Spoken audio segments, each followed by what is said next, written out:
최근에 제가 이주택자가 되는 방법들 또는 제가 가지고 있는 생각들을 공유를 했습니다. 이런 영상들을 보시면서 이제 댓글들 중에 그런 댓글이 있더라고요. 이주택자인데 본인이 주택을 늘려서 이주택자가 된 것을 후회한다. 그런 댓글을 봤습니다. 주택이라고 하는 것이 무조건 이주택을 가져야지 행복한 게 아니고, 그리고 이주택자가 됐는데 주택을 팔려고 해도 도무지 팔리지가 않는다는 거예요. 임성배 TV. 보는 거 댓글. 이 댓글을 보면서 제가 많은 생각이 들었는데요. 하나의 실예를 한번 여러분들한테 제가 말씀을 드려볼게요. 그냥 제 사례를 그냥 말씀드려보면 될 것 같아요. 제가 이제 주택이 하나 있는 것이 2억 1천만 원, 2억 2천만 원 정도의 분양을 받고 전세를 1억 8천에 놓은 게 있습니다. 근데 그 1억 8천에 전세를 놓은 것이 2년이 지나니까는 2억 8천에 전세를 놨어요. 그러니까 2년 동안에 1억의 전세가가 상승을 한 거죠. 그리고 2억 8천에 전세를 놓은 것을 다음 2년 후에 또다시 전세를 놨더니 4억 8천에 놨습니다. 이거 최근에 실사례입니다.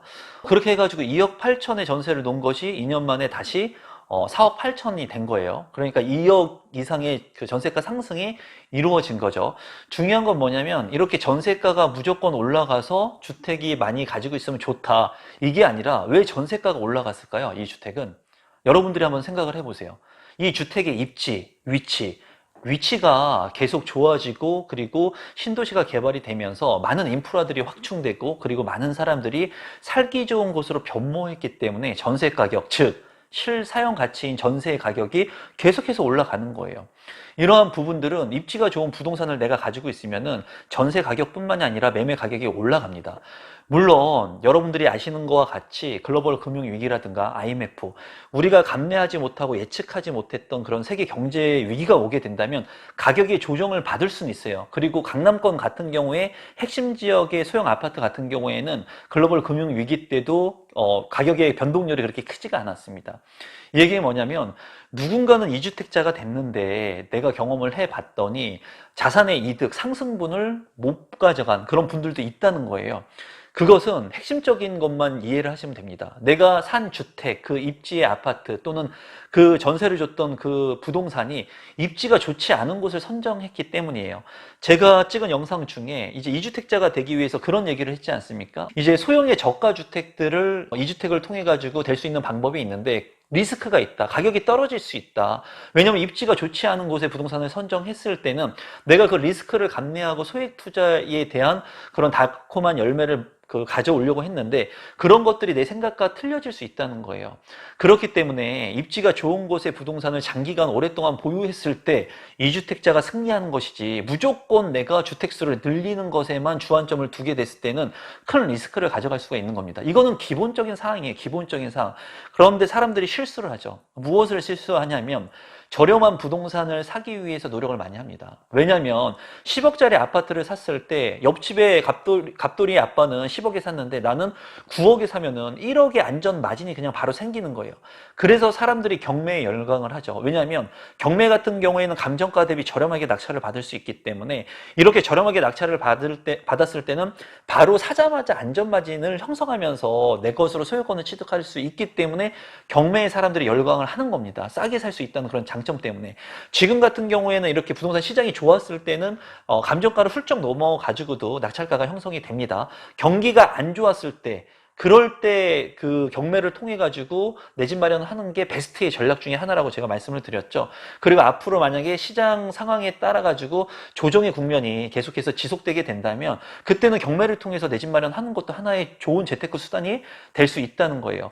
그런데 이주택자가 됐는데도 내가 해봤더니, 경험해봤더니 별로 안 좋았더라, 이주택이 된 것을 후회한다, 이런 생각을 하시는 분들 같은 경우에는 우선 그 부동산 선정이 잘못됐고요. 그리고 그렇게 실패한 경험이 있으면 이 경험을 통해서 다른 장점들이 있는 부동산을 매입해가지고 내 자산을 늘릴 수 있는 방법을 내가 채택을 하는 게 맞습니다. 부동산을 통해서 내가 실패를 했기 때문에 이제 난 주식으로 갈 거야. 그러면 주식에서도 또 실패를 하면 또 다른 곳으로 갈 겁니까? 그게 아니라 내가 경험한 것을 기반을 통해 가지고 이 실패를 통해 가지고 이 부의 확장 능력들을 쌓아가는 거고 내 경험치들을 계속해서 쌓아 나가는 거거든요. 그래서 그런 것들을 봤을 때 이제 실패한 경험을 가지고 계신 분들이 이제 이런 영상이라든가 또는 글이라든가 또는 언론 매체를 통해 가지고 이렇게 무조건 부동산 이주택자가 되는 게 안 좋은 거다. 이런 얘기들도 많이 하세요. 근데 결론적으로 봤을 때 제가 느끼는 것은 입지가 좋은 그래도 개발 계획을 가지고 있고 지하철 노선이 확충되는 곳에 내가 이주택자가 된다면 안정적이라고 보여집니다. 그런 곳이 왜 수도권이 되어야 되냐? 제가 말씀을 드리면 수도권의 인구가 확장되는 거예요. 서울의 강남이 핵심 지역이었지만 이제는 강남 3구, 강남 4구, 마용성 많이 들어보셨죠? 이렇게 이 서울 핵심 지역에서 추가되는 겁니다. 왜? 인구가 서울 강남에 많기 때문에 서울 핵심 지역에 많기 때문에 이 교통의 인프라의 축을 중심으로 해가지고 확충되는 거예요. 그러면서 서울로 확충되고 서울에서 1기 신도시로 확충되고 1기 신도시에서 또 다른 2기 신도시, 3기 신도시 확충되면서 이 기존에 가지고 있는 인프라 시설들을 통해 가지고 그들의 왕국이 계속 형성이 되고 있는 거거든요. 그러다 보니까 지방에 있는 사람들까지도 서울 수도권의 핵심 지역들에 관심을 많이 갖게 되는 거죠. 그리고 계속해서 이제 지방선거가 있죠. 여러분들 같은 경우에 지방선거 보세요. 보시면은 보도 듣지 못했던 개발 계획들 발표합니다. 그리고 그런 거 할 거라고 얘기들을 해요. 그게 잘 되던 시행이 되던 안 되던 상관없습니다. 왜? 많은 표를 얻고 그리고 그 지역 주민들의 그 생활 개선들을 환경하기 위해서 이런 교통 인프라나 개선들을 하기 위해서 지방선거에 그 나오시는 분들 후보자분들이 이런 것들이 이제 공약 발표를 한다는 거예요. 정작 중요한 것은 여러분들이 되돌아보시면 그런 공약 발표된 것들이 하나 두 개씩 실현되고 있어요. 개발이 하나 두 개씩 되고 있다는 거예요. 왜? 인구가 몰리는 것에 인프라가 확충이 되고 그리고 자본이 모이고 사람이 모이는 곳에 돈이 모인다고 제가 말씀을 드렸죠. 많은 신도시들이 건설됐을 때 미분양이 나고 많은 얘기들이 나왔지만은 제가 얘기하는 것은 딱 하나예요. 사람이 모이는 곳, 인구가 모이는 곳에 자본이 모여들고 인프라가 확충된다.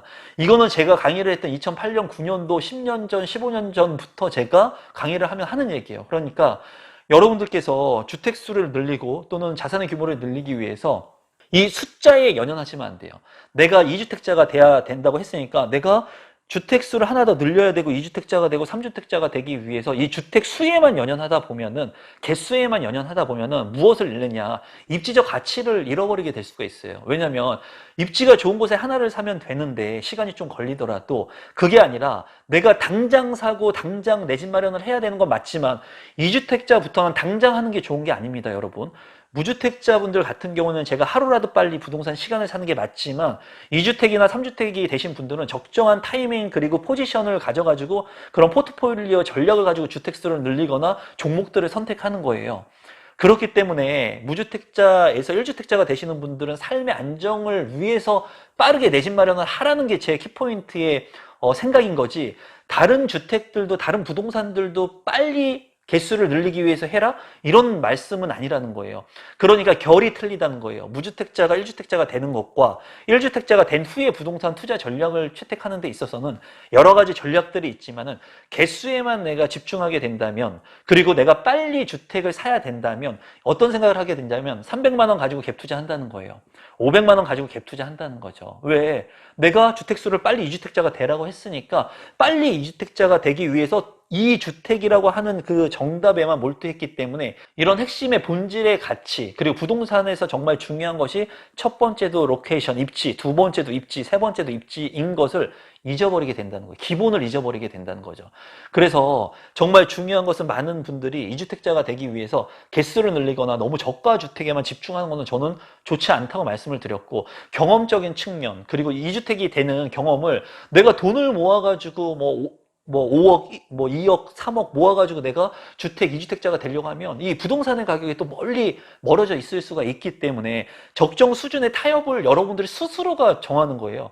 지금 이런 것들 보면은 여러분들께서 댓글 남기실 거예요. 그러면 얼마가 있어야지 이 포트폴리오를 구성하는데 안정적으로 2주택자가 될 수 있느냐. 여러분의 상황이 어떤지 모르잖아요. 여러분들 개개인 월급이 얼마인지도 모르고 나가는 지출 비용이 얼마인지도 모르고 한 달에 내가 돈을 모을 수 있는 금액이 얼마인지도 모르는 상태에서 제가 막연히 한 5천 정도는 있어야 됩니다. 1억 정도는 있어야 됩니다. 2억은 있어야 됩니다. 이렇게 말씀드릴 수는 없다라는 거예요.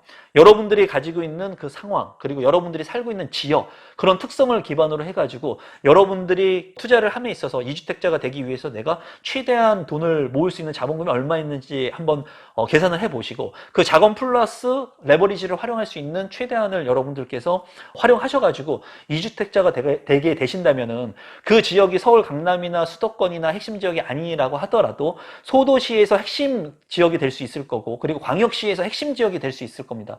정말 중요한 것은 누구나가 다 갖고 싶어 하는 부동산을 가졌을 때 내가 힘이 생기는 거예요. 그리고 그 자산의 가치가 올라가는 거죠. 왜? 누구나가 다 그 부동산을 갖고 싶어 하니까. 수요층이 두터워지니까. 그렇기 때문에 그 수요층, 수급이라고 하죠. 수요와 공급. 공급이 아무리 많다고 하더라도 핵심적인 강남에 있는 아파트들의 공급은 한정적이에요. 그렇기 때문에 많은 사람들이, 우리나라 국민들이, 전 국민들이 이 강남의 아파트를 가지려고 하는 것이고, 이 강남의 아파트를 갖기 위해서 외국에 있는 외국인들까지도 이 강남의 아파트를 살려고 하는 거죠. 그렇기 때문에 여러분들께서 이주택자가 되기 위해서 제가 이제 영상들을 좀 찍고 있는데, 이주택자가 되기 위해 이 숫자인 이주택에만 너무 집중하게 된다면 정말 200만 원 가지고 갭투자 많습니다. 그리고 무피 투자할 수 있는 지방에 있는 그런 아파트들, 그리고 무피 투자할 수 있는 빌라들 많아요. 빌라 같은 경우에는 전세가가 매매가보다 더 많게 해가지고 작업을 해주는 것들도 있어요. 그렇기 때문에 여러분들께서 조심하셔야 된다는 거죠. 그런 부분들을. 그래서 입지적인 측면, 부동산의 공부, 그리고 누가 얘기해도 흔들리지 않는 부동산 마인드를 가지고 있어야 된다는 거예요. A라고 하는 물건을 누가 소개시켜 줬는데 부동산에서 흔든다는 거죠. 어떻게? 이거 5억짜리였는데 오늘 계약하면 4억 5천에 해준답니다. 빨리 계약하시죠. 사람이 흔들린다는 거예요. 그런데 나는 그 부동산의 입지가 별로 좋지 않고 가격이 비싸다고 느꼈거나, 그리고 나한테 부합하지 않는 너무나 그 자금이 많이 드는 부동산이라고 하면은 내 기준에 맞지 않는 거예요. 그 기준에. 그럼 그 기준에 맞지 않는 것은 배제할 수 있는 나만의 그 기준점이 있어야 되는데, 사람들은 그게 아니라 내가 살려고 갈망했던 부동산, 그리고 저 부동산 같은 경우에 좀 너무 비싸다고 생각했는데 막연히 깎아준다고 하니까는 그러한 현실적인 상황을 고려해가지고 바로 계약하시는 분들이 많다는 거죠. 그래서 물론 이렇게 어떠한 가격을 깎아주거나 했을 때 즉각적으로 실행하는 능력은 굉장히 중요합니다. 그래서 계약금을 송금하거나 이렇게 빠르게 내 의사결정을 하는 건 중요하지만 그게 내 기준에 맞게끔 의사결정을 할 수 있는 능력을 배양해야 된다는 거예요. 그런데 부동산을 하나 두 개도 사보지 않고 막연히 청약을 통해서 내 집 마련하신 분들이 그런 것들을 결정할 수 있고 빠르게 의사결정할 수 있고, 그리고 그런 부동산의 입지를 볼 수 있는 눈이 없겠죠. 그렇기 때문에 정작 중요한 것은 종잣돈을 모아가면서, 제가 늘 얘기한 종잣돈을 모아가면서 공부를 병행하는 게 베스트라는 거예요. 그리고 지금 현재 분양을 받았거나 내가 아파트를 사서 1주택자가 되신 분들은 그 주변의 부동산의 시세가 어떻게 형성이 되는지, 그리고 내가 지금 분양받은 아파트 말고 다른 분양 넣은 아파트들도 많이 있었는데 경쟁이 치열해가지고 내가 당첨이 안 됐는데 그 아파트들이 2년 있다가 3년 있다가 입주가 됐을 때 그 주변의 아파트들을 내가 청약을 넣었는데 내가 직접 그런 아파트들을 직접 가보고 2년 3년 후에 그 완공된 아파트를 보고 시세가 얼마나 변했는지를 직접 눈으로 보고 느껴보고, 그때 내가 그 아파트의 입지가 나쁘다고 생각했지만 결론적으로 이 아파트의 가격 상승력이 굉장히 컸고 많은 사람들이 봤는데 내가 못 본 그런 단점들이 무엇이 있는지를 계속해서 공부해 나가는 거죠. 그리고 부동산은 계속해서 변화하고 있기 때문에 저 역시도 계속 그런 현장들을 다니면서 공부를 하고 내가 실패한 것들을 보고 그런 것들을 이제 다시 되뇌어 보는 거죠. 그래서 중요한 것은 여러분들이 한 번 실패할 수 있어요. 2번 실패할 수 있습니다. 하지만은 이 실패를 통해 가지고 내가 이주택자가 되기 위해서 성장할 수 있는 계기로 삼아야지, 이제 내가 부동산 투자했는데 이주택자 됐는데 팔리지도 않는다, 그런 소리를 하시는 분들은 그런 부동산을 선택한 거고 그만큼 공부를 하지 않은 거고, 그리고 지금 현재 그렇게 된 이유를 본인이 깨닫고 있지를 못하는 거예요. 그러니까 백날 이주택자에서 머무는 거고, 그리고 자기가 입지가 안 좋은 부동산을 만약에 예를 들어서 1억에 샀으면 이걸 손절이라고 하죠. 손절. 1억에 산 아파트를 내가 7천에 손절할 수 있는 능력도 가져야 되는 거예요. 왜? 내가 봤을 때 이 가격이 더 떨어질 것 같다, 수요층들이 많이 없다, 그리고 주변에 신규 아파트들이 많이 들어온다, 그러면 내 아파트의 가격은 더 떨어질 거라는 거죠. 그런데도 불구하고 내가 1억에 샀기 때문에 이 아파트를 가지고 있는 거예요. 왜? 본전 생각나서. 도박에서 생각을 하면 예전에 땄으니까 내가 또 딸 수 있을 거라는 그런 막연한 기대감 때문에. 근데 이런 것들을 현실에서 냉정하게 판단하고 객관적으로 평가하고 내가 손절할 수 있는 그 능력, 그리고 이 손절을 통해 가지고 배운 것을 통해 가지고 다음에 투자를 했을 때는 실패하지 않는 그런 능력을 배양해야 되고, 돈 주고 책 읽고 강의 듣고 그리고 많은 사람들 뭐 사기를 치는 찍어주는 그런 강사들을 만나라는 게 아니라 정작 내 스스로의 가치를 높이기 위해서 그런 데 돈을 투자를 하면서 여러분들이 좋은 음식 먹고 좋은 데서 커피 마실 것이 아니라 그런 책 한 권 사는데 돈을 더 투자하고, 그리고 좋은 강의를 듣거나 강연을 듣거나 그런 사람들을 만날 수 있는데 집중해가지고 나의 능력들을 계속 레벨업 해야 된다는 거죠.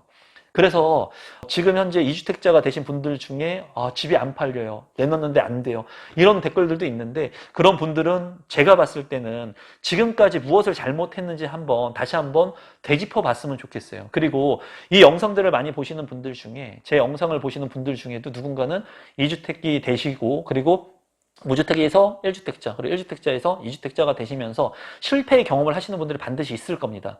누구나 다 100% 성공할 수는 없어요. 그러면 리스크가 없는 거죠. 리스크가 없는 것은 수익도 없는 거예요. 리스크 대비 수익이, 리스크가 크면 수익도 크기 때문에 여러분들께서 어떤 선택을 할 것인지를 잘 판단해 보시고, 리스크를 너무 많이 가져가서 수익을 극대화하는 것보다는 일정한 부분의 리스크도 가져가면서 수익도 어느 정도 가져갈 수 있는 그런 전략들을 채택하는 게 좋다라는 거죠. 그래서 어떤 분들의 그런 댓글들을 보면서 또는 어떤 영상들을 보면서 두려움이 많으신 분들이 있을 거거든요. 많은 분들이 그런 두려움 때문에 실행을 하지 못합니다. 제가 말씀드리고 싶은 것은, 무주택자분들은 1주택자가 되기 위해서 하루라도 빨리 실행을 할 수 있는 그런 능력을 가지시면 좋겠고요. 그리고 1주택자가 되신 분들은 2주택자가 되기 어려울 거예요. 두려울 거예요. 부동산을 투자하기가 쉽지가 않고 올바른 재테크를 하기가 어려울 거거든요. 그런데 여러분들 한번 생각을 해보세요. 여러분들이 지금 받는 월급 얼마인가요? 그 월급을 가지고 계속해서 그 월급이 죽을 때까지 유지가 될 수 있을까요?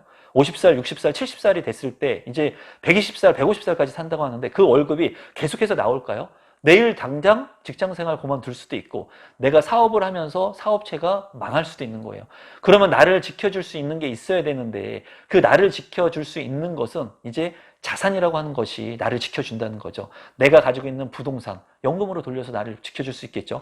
내가 가지고 있는 주식의 가치가 올라가게 된다면 주식의 가치를 통해서, 배당을 통해서, 지금은 주가가 많이 떨어졌지만 이렇게 주가가 많이 떨어졌을 때 오히려 더 기회가 될 수도 있겠구나, 역으로 반드시 생각해야 됩니다. 부동산도 마찬가지고요. 모든 것은 남들과 틀리게 생각하고 행동했을 때 여러분들께서 원하는 것을 가져갈 확률이 높습니다. 그래서 친구들하고 얘기했을 때도 이 친구들이 어떻게 생각하는지, 부동산에 대해서 어떻게 생각해야 되는지, 일반인이, 그리고 주식에 대해서 어떻게 생각하는지, 그들과 틀리게 행동하면 여러분들이 돈 벌 수 있는 가능성이 더 커요. 아니면 주변에서 돈을 번 경험을 가지고 있는 사람들의 말을 듣고 그 사람의 생각을 조금씩 내 것으로 만들었을 때 여러분들의 성공 가능성이 커집니다. 그래서 오늘은 2주택자가 돼도 실패하시는 분들이 반드시 있습니다. 100% 다 성공하는 게 아니에요. 그리고 2주택자가 되신 분들은 용감한 분들, 실행을 한 분들이고, 그 분들끼리 또 다주택자 시장에서 또 치열하게 싸우는 거예요. 무주택자 분들은 생각 없이 내가 주택을 안 사고 그냥 전세 살면 되니까 전세 가격 오르는 거 보면서 전세 가격 대출 실행해가지고 전세 가격만 올려주지만, 다주택자 분들 같은 경우에는 그들만의 리그가 또 치열하게 싸움이 이루어지고 있는 겁니다. 그게 눈에 보이지 않을 뿐이에요.